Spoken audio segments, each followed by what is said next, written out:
since if you have questions, since it's such a small group right now, I think you could just unmute yourself and ask a question. Is that okay with you, Lee? Okay, great. And Liz, okay. And of course, if you want to write something out in the chat or whatever. Yeah, we'll take a look at, check the chat, and if you just type it in there, that's fine too. Yeah. So now I'd like to introduce our two presenters this evening, Liz Schotman and Lee First. And I think Liz is going to go first. Is that correct? Okay, good. So Liz, I just met via Zoom, is a self-described semi-feral swamp critter from the wilds of Florida, but is now living in Olympia, working for Surfrider. Her background is in fisheries biology, and loves big cities. She was telling us earlier that she just loves being in really big cities. They're just the best. No, I'm kidding. I think it sounds like she loves being in wild, beautiful places, just like the rest of us in name. Lee First is the founder of Twin Harbors Waterkeeper. She lives in Aberdeen currently, where she was voted recently the most popular person in all of Grays Harbor County. She came to that area via Bellingham. She's got a long history in water quality, and she's also, which I just absolutely love, she's an avid paddler and recently paddled the full length of the Chehalis River in one day without stopping. Didn't even get out of the boat to go to the. I'm kidding. She did it in 4 days. It sounded like a wonderful trip. I'm quite jealous. Anyway, I'm going to stop talking and turn it over to Liz and Lee, who will be talking to us about seabed mining. Thanks. That was maybe my favorite introduction that we've ever had, and we've had a lot of these presentations. So I appreciate the delight. I delight in the humor. So yeah, my name. Can you guys see the screen without the notes? Everything's good. Cool. All right, just making sure. So yeah, we're gonna shed some light on seabed mining. So I'm gonna talk briefly about sort of what seabed mining is and sort of what it looks like and what we're mining and where in the ocean. And then Lee will kind of touch on how it'll affect our coasts and what we did about it. And some of these slides were made before we succeeded in our endeavors, and so I should change the tense. But Lee, I don't know if you want to talk about Twin Harbors and Waterkeeper a little bit. Sure. Hi, everyone. I'm the Twin Harbors Waterkeeper. That means I work for fishable, drinkable, swimmable water in the Chehalis watershed and Willapa Bay and all tributaries thereof. And when I'm not paddling, I'm trying to stop a dam on the headwaters. There's a flood control dam proposed for the headwaters of the Chehalis River. And I'm also trying to stop pollution, which there's a lot of, and that's why I'm actually the least popular person in Grays Harbor and Pacific County. Great to meet you all. Yes, Lee is awesome. So my name is Liz Schotman. I work for Surfrider Foundation, which is a nonprofit that does things like fight plastic pollution and try to work for clean water for everybody, beach access, things like that, fighting climate change. So we're a volunteer-run organization, grassroots, and so we have actually 5 chapters here in Washington and 3 in BC that I sort of manage, and it's all volunteer-run, doing awesome stuff.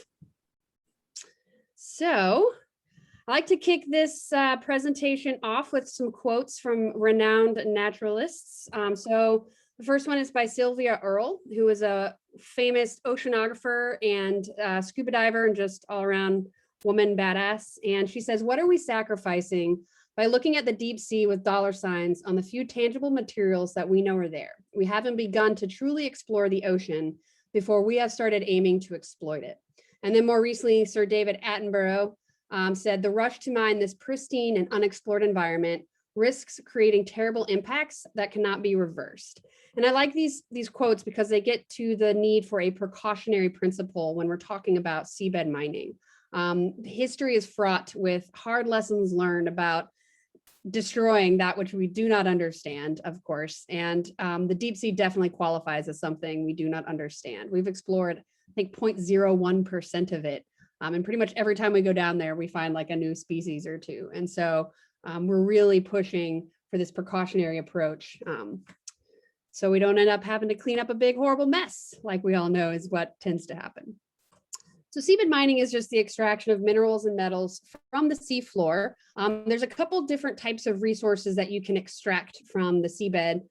If you go to the federal government's Bureau of Ocean and Energy Management website, which is sort of the body that permits things like this out in the ocean, most of what you'll find is research on sand, gravel, and shell mining, or SGS mining. And that's for like beach renourishment and making spoil islands and things like that. That's a whole separate issue. It's been around for decades. It's got its own environmental consequences, but we're not going to be talking about that type of extraction. We're going to be focusing on the industrial scale removal of hard minerals and metals for the most part. A lot of these resources are located in the deep sea, which is 200 meters or 650 feet or deeper. But Lee will touch on some more local coastal resources like black sands that we have here in our coastal waters. So when you start diving deep into the seabed mining literature, pun intended, you kind of read a lot about the big three. And so there's three different types of resources that have different suites of metals and minerals in them, and they're located in different parts of the ocean. So you have the manganese nodules are 4,000 to 6,000 feet down in what's called the abyssal plain, which are just these broad, flat expanses of silt, basically, in the very, very deep. You have cobalt-rich crusts, which are on top of underwater mountains called seamounts. And then you have seafloor massive sulfides, which are 1,000 to 4,000 meters deep. And so I'm going to kind of touch on each one of these and how they're extracted. So the manganese nodules are located in the abyssal plain, and they're basically these like potato-sized rocks. Like some of them are like little fingerling potatoes, but some of them are like russet potatoes of various sizes that are just sitting around out there, just laying about. And they're full of copper and nickel, lithium, cobalt, so really valuable resources used in things like electronics. And so to extract them, you basically just pluck them up off the seafloor, like picking apples, right? And so you use an underwater piece of equipment like this ROV pictured at the top left here, a remote operated vehicle. But the problem is, and on the spectrum of mining, just picking up nodules doesn't seem really that damaging, but you have to think of where you are in that environment. You're removing the only hard substrate that is available for hundreds of miles, if not more. And the thing is, there are a lot of species that need somewhere hard to attach to do their thing. And so on the bottom left, you see this, what I think is a sponge or a coral attached to a nodule. And then all these other life forms are then able to sort of grow on it. So you have this whole ecosystem that relies on having a hard rock to basically start and grow from. And so when you remove them, there's nothing for those species to attach to. And so they just can't be there anymore. And once you remove them, they're gone forever. These nodules grow at crazy slow pace. So like a millimeter, a millennia, a centimeter every million years. So it just takes forever. So once they're gone, they're basically gone. And then Lee will talk about sort of the consequences of the sediment plumes that you stir up when you just pick these up off the ground. The second main type of resource are called cobalt-rich crusts. And again, these are full of cobalt, manganese, and a bunch of other rare metals and minerals. And these are found on the tops of those seamounts. And so if you're looking down, it'll just look like a rocky, seafloor. But if you were to cut it in a cross section, you would see this black layer on top that can be anywhere from a centimeter to a foot thick of metal rich crust. And so to harvest that or extract it, you basically need to plow it on up. So it's basically like underwater mountaintop removal is how I picture it.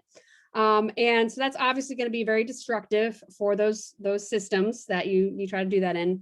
And we know from fishing, from just dragging nets along these seamounts, that just toppling the corals and stuff over can have very long lasting effects like decreases in biodiversity and productivity. And so you can imagine what ripping the crust of the earth off of them would probably do. And it's particularly alarming because these seamounts are biological hotspots. They're typically locations in the ocean where you get a lot of upwelling. And so you have that cold, oxygen-dense, nutrient-rich water that hits the walls of those seamounts, comes up to the surface and fuels a lot of primary productivity. So they're often very important for fisheries and big species like whales and sharks and sea turtles and things. And when we first started giving these talks in 2020, we were like, this is just a hypothetical extraction. It hadn't actually occurred anywhere in the world to date. But that actually changed late last year. And Lee will talk about it a little bit more, but in Japan's federal waters, there's a first of its kind pilot extraction of a cobalt-rich crust called JOGMEC, which is an acronym for something, I don't know. But this is the actual equipment that they throw down there, which is amazing that we can make this and then send it to the bottom of the sea and it does this stuff. But it's also industrial equipment that's just probably wrecking those ecosystems. And here it is on the seafloor, just doing its thing. So they were able to successfully extract about 700 kilograms, I think, of material. And based off of what I read, which is just a very short blurb, I haven't found any published literature on their results yet, but they suspect that that one extraction could meet Japan's demand for cobalt for like 88 years and for nickel for 12 years or something like that. So that's a very poignant example of why people are looking to the deep, is because the resources are so abundant and many of them are very concentrated. And then finally, we have seafloor massive sulfide. So these are like mineral chimneys that sort of build around hydrothermal vents. And they're really cool, unique communities. They're full of metals like copper and silver and gold. And to extract them, you have to knock them over, smash them up, and then bring those pieces to the surface to process them. And so that's obviously going to be very bad for those hydrothermal vent communities. So this bottom left picture here, you can just see the weird diversity that's down there. These are incredibly unique ecosystems, especially because they're chemosynthetic. So everything we interact with on Earth we have a photosynthetic food chain. Our energy is derived from the sun. The sun could go out and these communities would probably just keep doing their thing. Some scientists think this is actually where life on Earth began. So you just have like weird long tube worms and fuzzy lobsters and all sorts of weird species down there, including one of my favorites, which is the scaly foot snail, AKA the Seapangolin. So this is the first species that was listed by the International Union for the Conservation of Nature, which is like the international body that designates things as threatened or endangered. And they listed this as endangered specifically from seabed mining. So that's the first species to be listed like that. And it is found on these hydrothermal vents. And it's incredibly unique. It is the only thing that we know of that has an iron shell. So it's taking iron, I guess, out of the water and building its shell out of that. And it actually has a middle layer of its shell that's organic and really effective at dispersing mechanical energy and heat. So it's got a lot of like civilian and military applications. And so that's just one example of the value and the wealth of knowledge that is just down there waiting to be discovered that we might not learn, be able to learn from and understand if we start extracting all willy-nilly out there. And I think this is where I hand it off to Lee. So I'm going to stop sharing. And then while she's sharing her screen, if anybody has questions, here's a good time to shout them out if you want to. And if not, I'm going to mute myself and shut up. Thanks, Liz. Can everyone hear me? Yep. All right, great.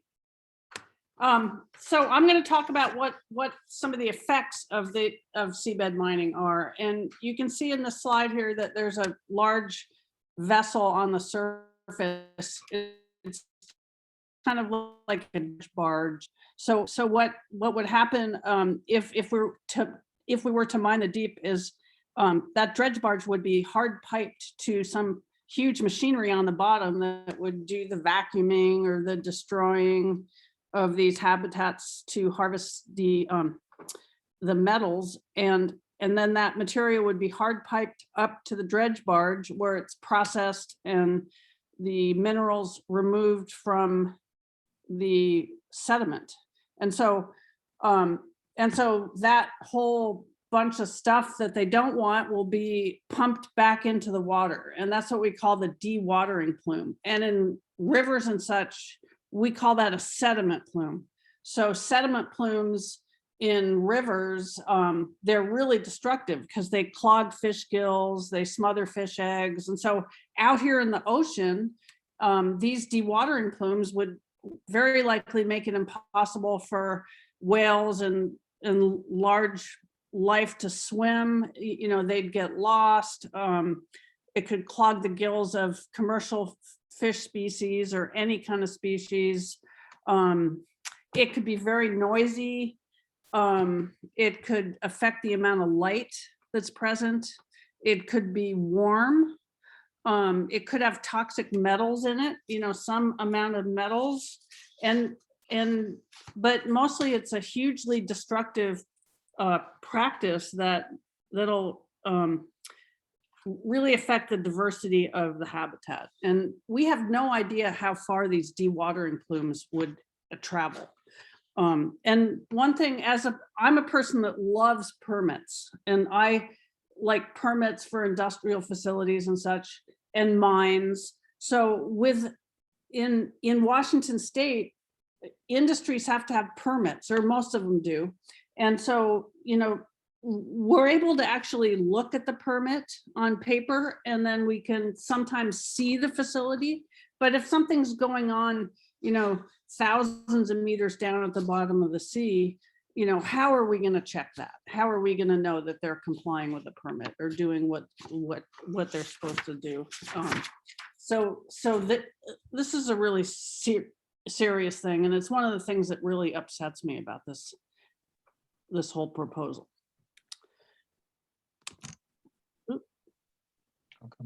Okay, so and we know very little about what happens over time when there's this kind of activity. So these slides show the damage caused by an experiment conducted in 1989. It's called the Discol experiment. So in this experiment, German researchers actually plowed the bottom of the seafloor at about 3,000 meters off the coast of Peru. And so you can see on the lower right-hand slide, those are manganese nodules down in the bottom of the ocean. And that's what it looked like before the operation started. And then A, B, C, and D are kind of a time series.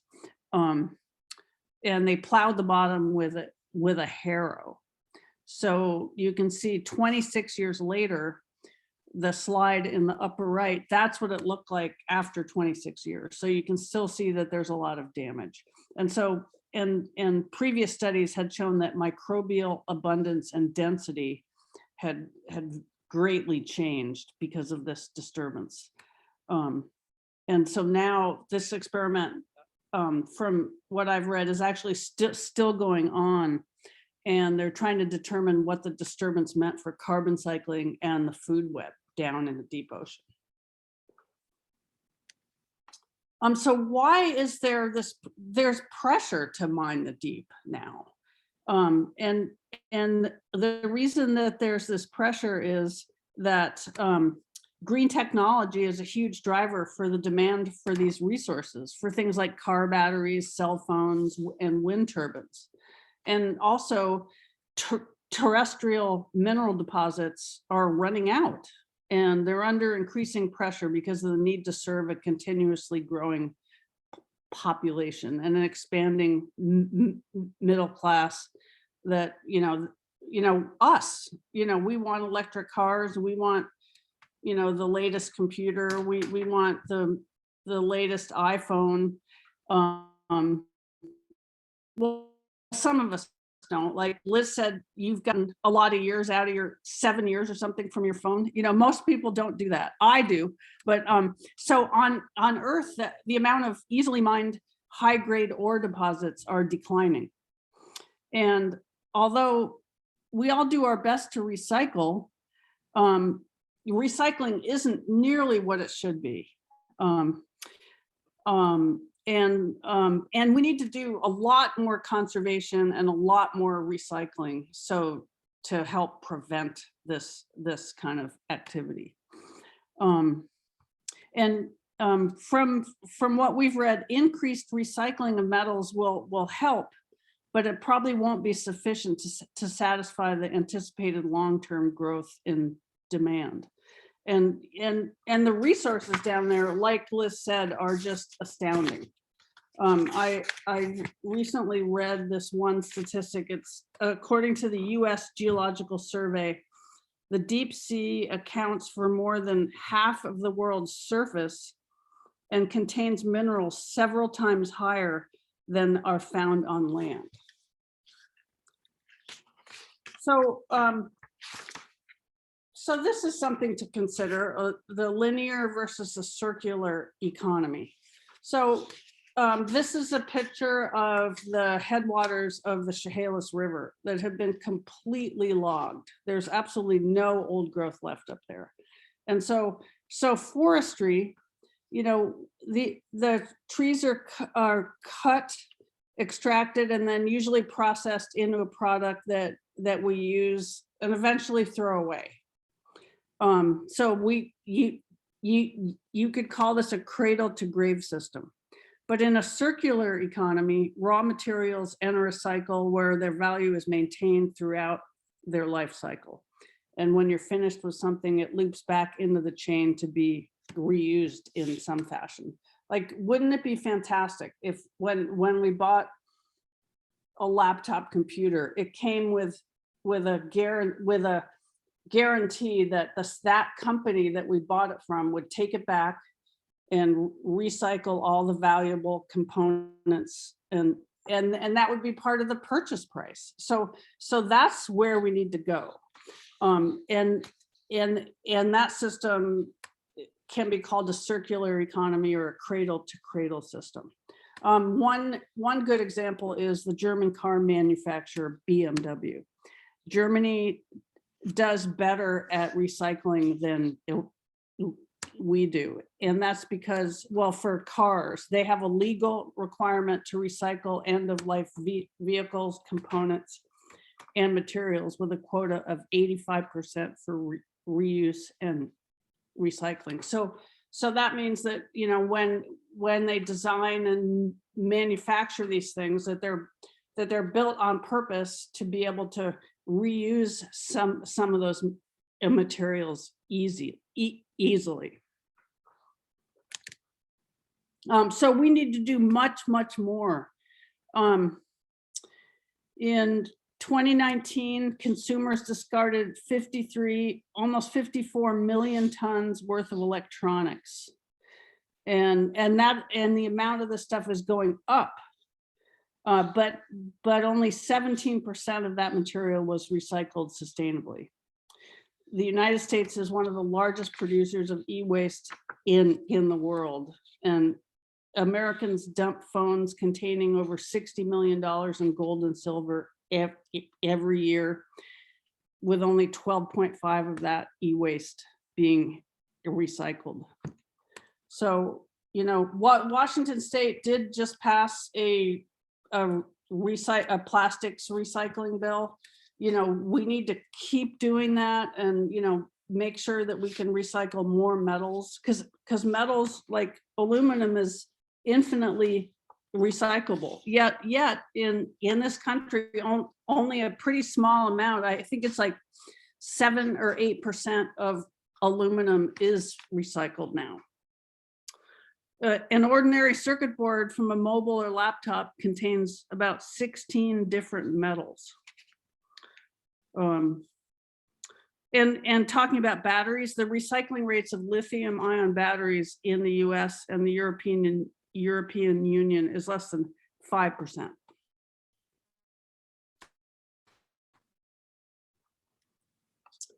This cool map shows some of the things that we've been talking about and a few more. The white area is the exclusive economic zone of countries that have a coastline.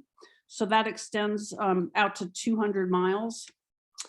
And some of the types of underwater features that Liz talked about are here. The orange is the polymetallic sulfide vents, and cobalt rich crusts are in yellow. Liz mentioned Jogmek, that's off the coast of Japan, and I labeled it there. Jogmek they recently conducted the world's first successful excavation of cobalt rich seabed in the deep ocean. And usually, like, especially in countries like Japan, China, Australia, these countries that are interested in doing this type of mining they form partnerships with the manufacturers of the giant equipment. And so JOGMEC stands for Japan Oil, Gas and Metals Corporation. And that is one of those conglomerates of an equipment maker and the government of Japan.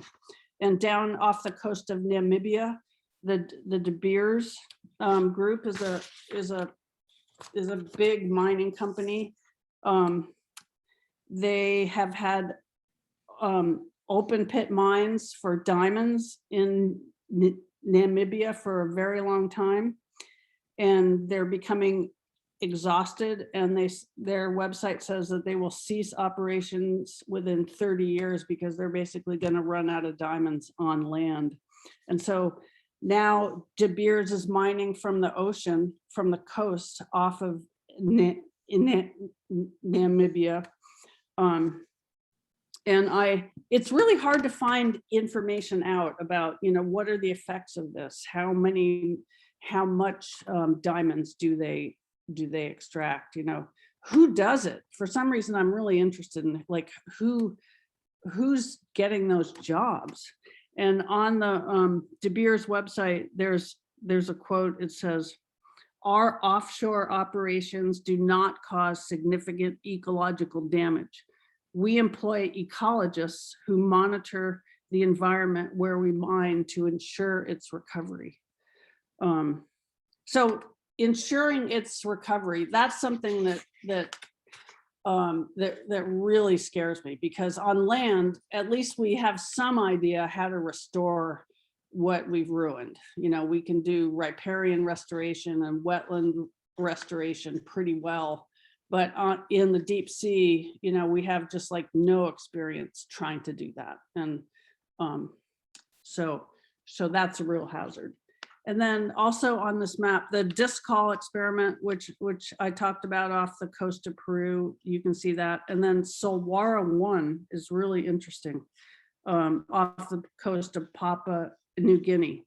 This was the first approved deep sea mine in the world. And there were plans to extract deposits of copper, gold, zinc, and silver from the seafloor there by a company called Nautilus Minerals, who was in cahoots with the government of Papua New Guinea. So they had a permit, and then there was a massive public outcry from a bunch of indigenous groups, including a group called the Alliance for Solwara Warriors, and a deep sea mining campaign in Australia, and Kiwis against seabed mining, and some church groups and some other groups. So they just raised a huge ruckus there. And then in February, just a few months ago, the government of the Northern Territory of Australia banned seabed mining and issued this statement: "Seabed mining will benefit only a small number of people who are already wealthy and will not bring prosperity to our communities and indigenous ways of life." So, that was a huge success, and hopefully, that'll be contagious to some of these other projects that are proposed.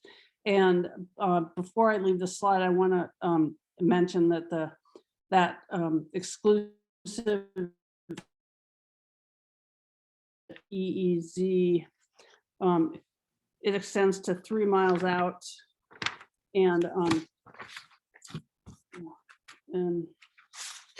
in Washington State, the Washington State waters are from extreme high tide on our southwest coast to 3 miles offshore. And so this is the area that I work in mostly. This is the Chehalis watershed. It's actually the largest watershed in the state of Washington that's completely within the state's boundary. And so there is a bit of a history of search for and development of mineral rich sands in Grace Harbor, which is the big estuary in the middle left of the picture. And then also because mineral rich sands were discovered in Grace Harbor estuary and also in the Columbia River estuary. And so these are potentially valuable materials, and the State Department of Natural Resources has the ability to issue aquatic leases for mining these things in state waters. And so leases and permits were granted to mine these things in the 1960s, but it just proved to be not quite profitable enough, or they didn't have the technology to do it. So we were spared that damage. Oops. And so this is a map of our coast, and the little green dots are areas where there has been some other kinds of exploration for deep sea metals, and the hatched area is the National Marine Sanctuary. The pink is the state waters, all the waters that are under the jurisdiction of the Washington Department of Natural Resources. So about a year and a half ago, we and Surfrider were approached by the Pew Charitable Trusts to work with them on a campaign in Washington to ban seabed mining. Seabed mining was banned in the state of Oregon, in Oregon's state waters in 1991. So there was a little bit of a model to follow there. And Pew contacted us because they realized that there was a really good opportunity to do this. It's a lot easier to stop something before it starts.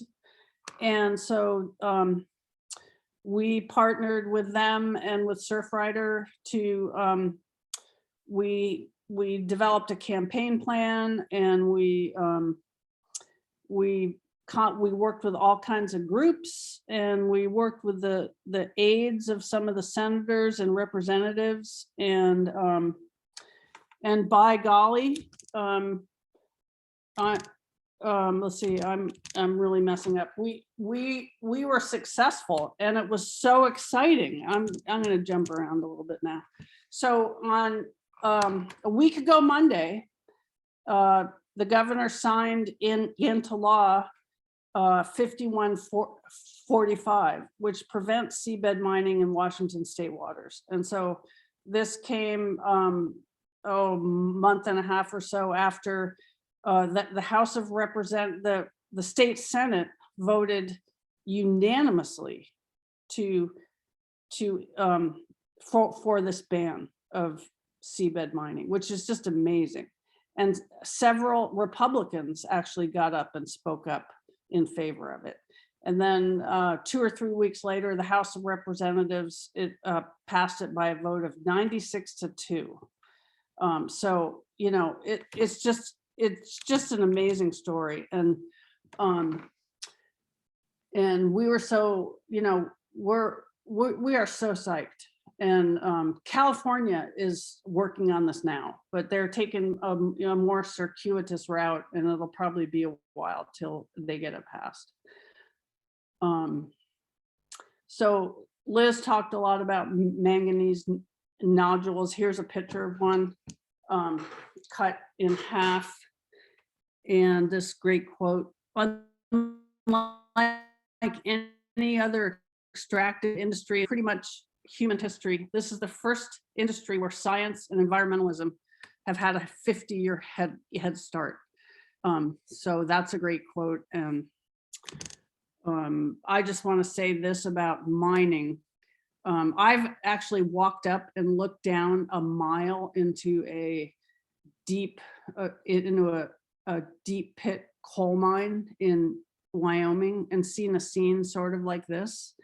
And this is another example of, mining has caused so much destruction on Earth in, many of the continents. And, we'll probably never get over the damage that it was caused, and just that this is caused, and just imagine what it could do to the ocean. And this is it's good to remember that these things have permits, and in the deep, how would we ever check on the permits there? It would be a disaster. And then I'd like to end with this quote: "We have gold on our coast and it swims," by a really cool guy named Dave Fox from the Oregon Fish and Wildlife Department. And that's all I have to say. And we love questions, and Liz is really good at answering questions. So thank you so much. And feel free to contact us. I have a newsletter. Liz has a newsletter. We'd love to add you to our e-news lists. We can put this info in the chat. And with that, I will stop the share. Thank you so much for letting me blab. Thank you. Great job, Wade. Can I ask a question about regulation? Of course. So it's every country has to do their own regulation, but in the case of somewhere like the States, you also have the individual states having a layer of regulation on top of that. Yeah, so the ocean is sort of divided based off of like distance from shore. So states have control of what happens in their state waters, which is usually low tide to 3 miles out. And then countries have their exclusive economic zones, which is like their federal control, which is 200 miles out. And then you have the high seas, and the place under it, they call it the area. Not at all creative, but that's the international seabed. I want to say, I don't know fully like federal versus state, like if one is more restrictive, I would assume you would go with the most restrictive, but don't quote me on that. I'm not. Yeah. Well, I guess every country would be different is what I'm getting at it. Oh yeah. Canada, it's mostly the federal government that looks after the jurisdiction of the nearshore water. But it looked like most of that mining was happening within the waters of different countries. It wasn't in the outside that zone.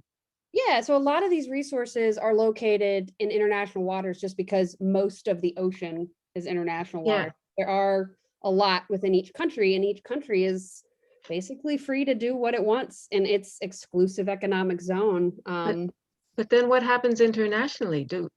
Is there any regulation internationally? Excellent question. So there is under UNCLOS, which is just like such an awkward acronym. So that is the United Nations Convention on the Law of the Sea. And that's sort of the big umbrella international body that sort of tries to regulate things like international, like fishing in international waters, things like that. And so under UNCLOS, there's what's called the International Seabed Authority, or the ISA. And so the ISA is the body that's in charge of issuing permits in international waters and like, writing the rule book basically on like what is not allowed. And they're actually actively updating their recommendations right now. It was delayed because of COVID, and there's a little bit of chatter on the international seabed mining news that I casually follow, where there's some frustrations with like a lack of transparency on how these decisions are made, because their role is to permit these, this industry basically, but also secure these resources for the benefit of humanity as a whole, kind of. And so they're kind of tasked with sort of opposing things in a way, depending on how you impossible. Yeah, and of course you have these big mining companies that are represented by, global leading countries like Japan, China, the US, etc., that are going to extract these resources, and the small countries that might have to deal with the consequences, like Papua New Guinea or New Zealand, or, you know, Yeah. they're probably not gonna profit or benefit much off of it.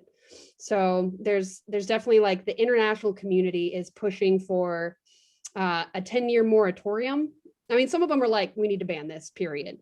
But some are like, let's just pump the brakes for 10 years to give us more time to understand what's down there, so we know what we're messing up at least. And also, one of the goals, like right now, if we want to decarbonize our future, we need these resources. And so there's a very valid argument that's like, this could save us, you know, if we want to build wind turbines and solar panels and electric vehicles.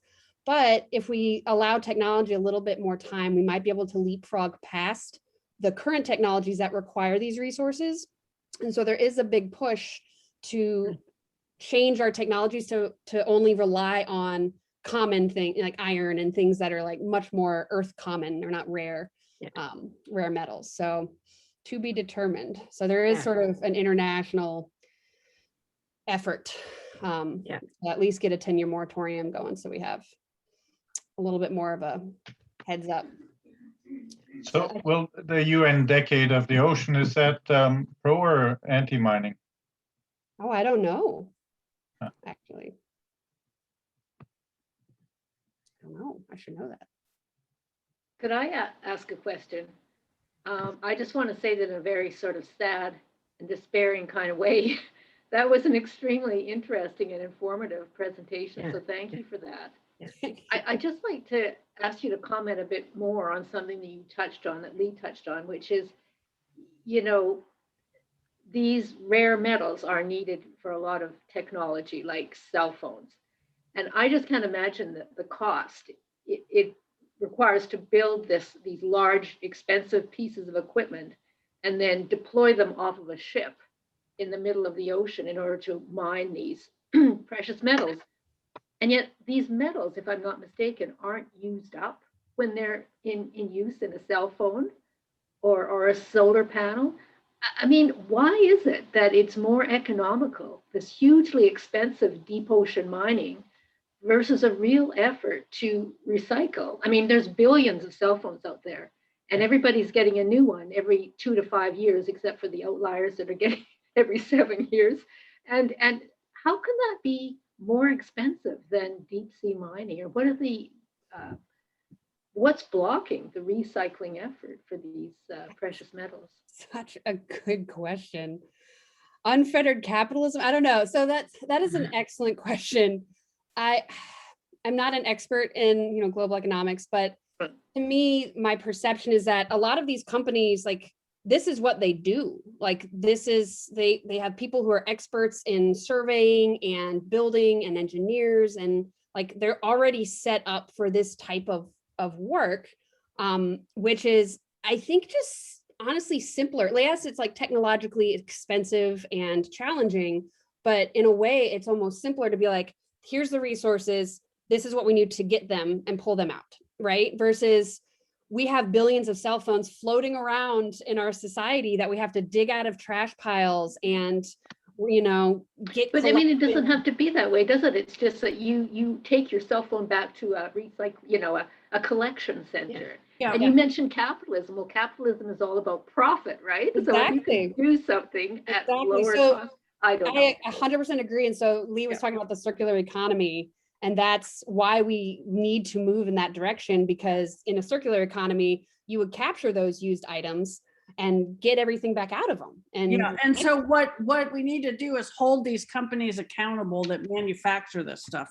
And like, plastic is my favorite example right now, because, you know, the plastic, everything went to hell with plastic when Asia stopped accepting the plastic, and it's just way cheaper for a company to build their stuff out of new plastic than it is to build it out of recycled plastic. And a lot of the plastic, you can't recycle it. So like the films and the bags and the, you know, that kind of stuff. So so I think what we need to do is figure out how to hold these companies accountable. And make laws that require this stuff to be recycled, and the businesses must take this stuff back. Yeah, and it's all about design. Like, we don't design products to be infinitely, disassemblable, and reassemblable. We could, we just don't, because the incentive isn't there, because that just takes a lot more effort and time and resources to redesign a product that you've already designed. But yeah, that's exactly what we need to do is move towards that circular economy for sure. And it'll take like legislative incentives and cultural mindset shifts and things. I do want to, before I forget, drop a quote that I learned from Zero Waste Washington. I forget what study they pulled it out of, but holding on to your cell phone for 1 extra year is apparently the equivalent of taking 14,000 cars off the road. That's the life cycle, like, assessment print, like that's the footprint of that device. And a lot of that footprint comes from having to extract these resources like cobalt from the Congo and silver from the deep sea. And then we send it to Germany where they process this part. And then we send it to Japan where they process this part. Like, the global footprint of extracting and moving those products to build that phone is huge. It's massive. Yeah. So hold on to your cell phones 1 more year. I feel better about being cheap. Right? Yeah. That's so good about it when I learned that. Pay for my 4S. Yes. I'm impressed and I'm jealous. I held on to my 3 for like a decade. It was great. Yeah. I just turned in my flip Oh. phone. Oh, I was I'd just like to thinking ask like, a different sort of question, although from what you just said, people are still going to turn in their cell phone. So that's not going to work, even if you tell them it's 500 years. Yeah. They're Yeah. not going to do it. Yeah. And I think that's part of the problem here. I should, before I say anything and open my mouth, I should say that I just came from a group of engineers and biologists, and we had some refreshments.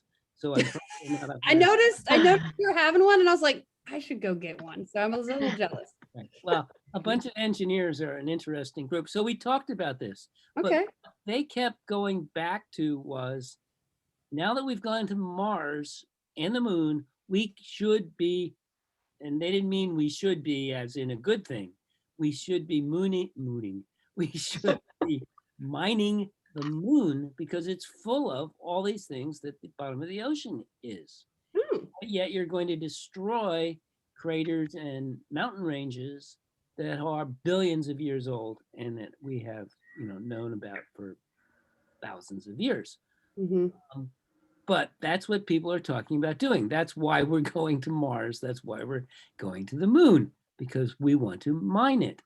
And I'm also involved in trying to stop Cadman from bumping out pollutants into Kenmore, where I live.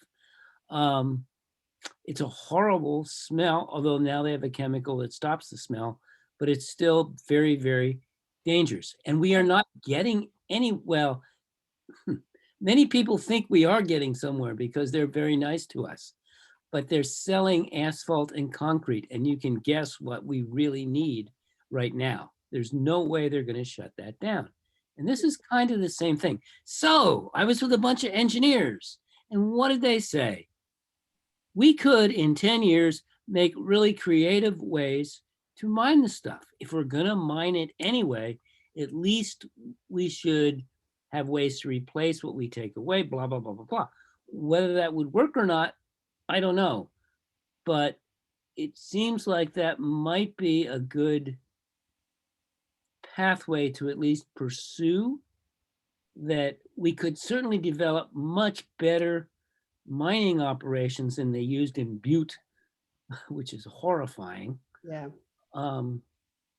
But that would take billions of dollars poured into colleges who would turn mining engineering into, a really top-notch first line type of thing. So anyway, my point being is that I think people will do this, and I don't know how we can stop them.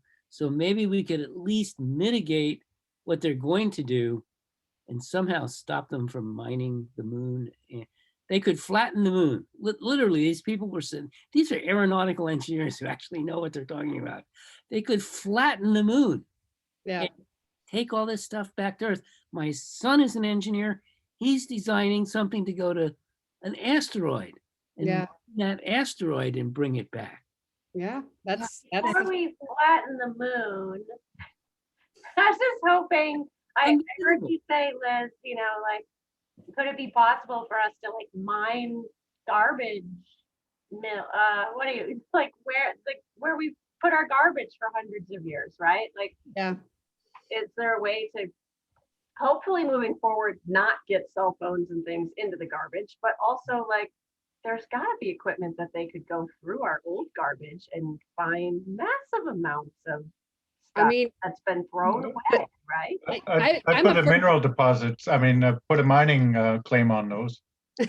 on the landfills. Yes.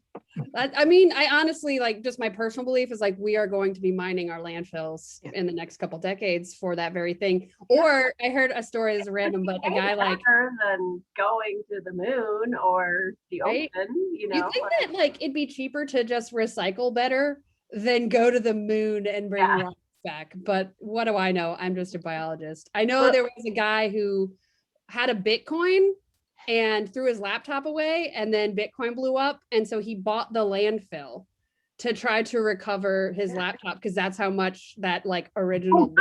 That was amazing, wasn't it? So that just like stuck in my mind of like, yeah, there's value in them. They're trash hills, you know? Yeah. So, But it feels to me like what it comes down to is it's really policy changes at the government level that really need to change. And that's that.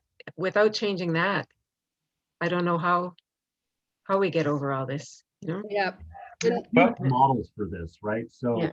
you know, I don't know how it is in other places, but when you buy a car battery, you have to pay a deposit for the core, right? Because the stuff that's in there is really nasty.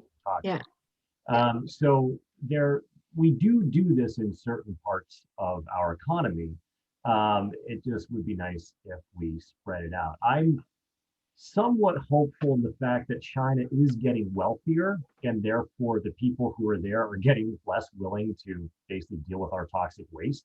And in doing so, that might reach some level of reckoning. But And we're going to need to deal with it Oh, ourselves. it's Awesome. definitely reached a level of reckoning in the US. Like our recycling system is so out of whack because of, you know, China being like, nope. So yeah, I'm hopeful it'll really force us to implement these circular systems and be a lot better and smarter and you know. Well, and I think there's a lot of people that have no idea of all the stuff that it goes into making a cell phone and how much of it is wasted. So just education together with forcing companies to have to take things back. We put deposits on here in Canada, deposits on pop bottles or beer bottles or whatever. Should be the same with all that kind of stuff.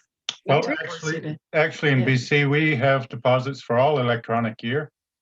And it's meant, you know, you can't throw it away in theory, you can't throw it away in the landfill. There's a recycling nonprofit that collects all the electronic waste in all of our bottle depot. I mean, it all goes into this recycling system. So in theory, there's a circular economy already, you know, or the circular component already working here. Yeah. In actual fact, I don't know how well that works, but certainly in that the statistics show that, say, the beverage containers, you get up to 90% in the recycling stream.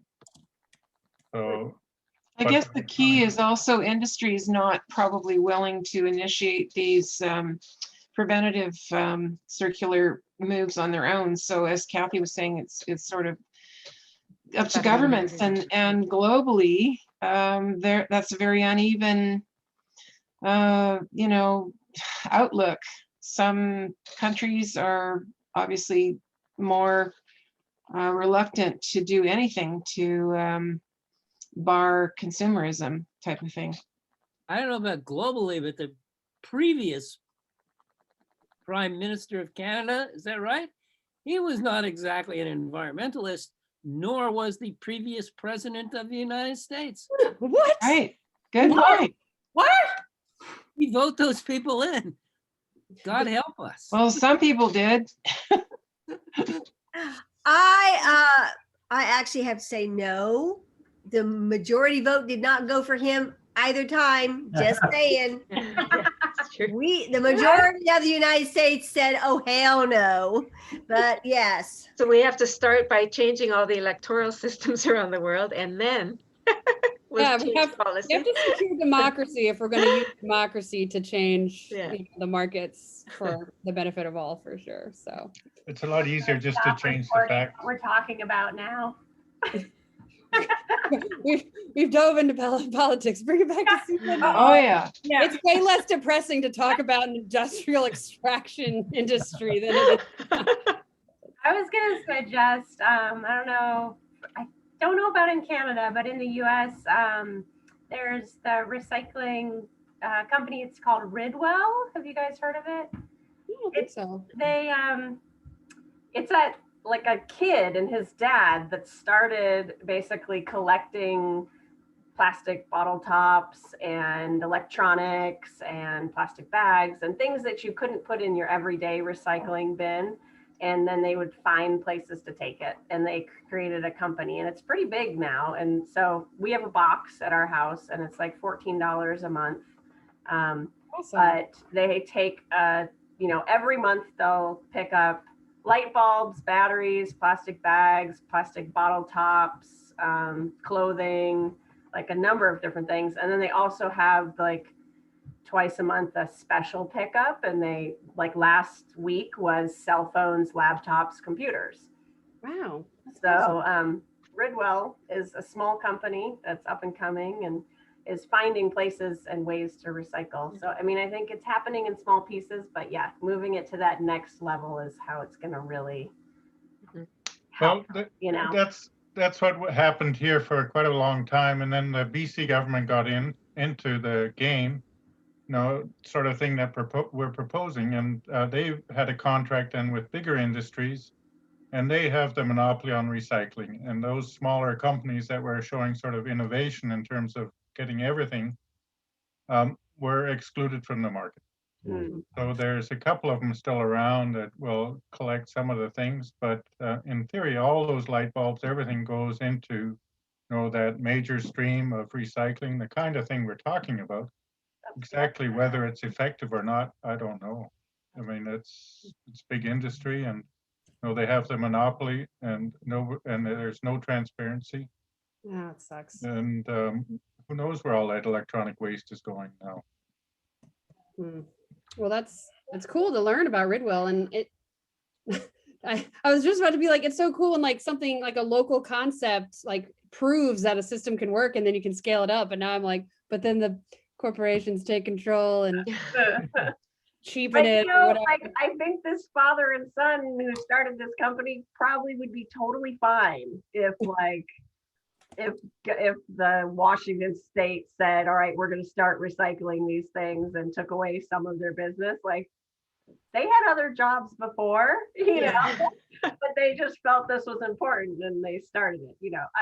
I shouldn't talk for them, but like, anyways, their mission is just to help recycle. So if we could recycle on a bigger scale, I feel like that'd be overall would be better. But thank you guys so much. It's past 7:30, and it was a great presentation. It got us all thinking and worked up. Yeah. One thing I will, before we leave, I did not put a plug in for the NAME conference this summer. Apologies for that. Jen, you want to say anything, or Kathy, or BC folk? Yeah, so we have a virtual conference coming up this summer. It is August, help me with the dates, Kathy. 17th to 20th. 4 consecutive weekdays spread out, virtual presentations, keynotes, networking, social, lots of fun. We're just getting our registration information up on the website. And so registration should be opening soon. And so look to the NAME website, pacname.org, and follow NAME on social media for up-to-date announcements. Great, Jen. Thank you so much. And thanks everybody else. We recorded this.